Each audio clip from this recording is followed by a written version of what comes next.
একটা কথা বলতাম, মানে এটা হচ্ছে আজকে রান্না করে নাই, হোটেল থেকে পার্সেল নিয়ে আসলাম, অর্ডার করছি, এখন ডেলিভারি দিয়ে গেছে।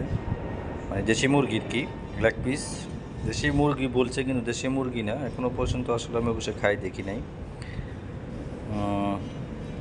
ফ্রেশ যেটা বলে আর কি, এটা পারামু ফ্রেশ, এটা এটা হচ্ছে 20 টাকা। এখানে একটা বাংলাদেশি রেস্টুরেন্ট আছে, খানা অনেক ভালো হয়। তো আসলে দুবাইতে খানাটা আসলে অনেক এক্সপেন্সিভ, হোটেল লাইনে তারা অনেক দামে আসলে প্রোডাক্টগুলো বিক্রি করে। বিশেষ করে বাংলাদেশীয় খাবারটা অনেক দাম। মানে ভালো মতো খাইতে চাইলে আপনি একটু ভালো সুস্বাদু খাবার খাইতে চাইলে একটু দাম।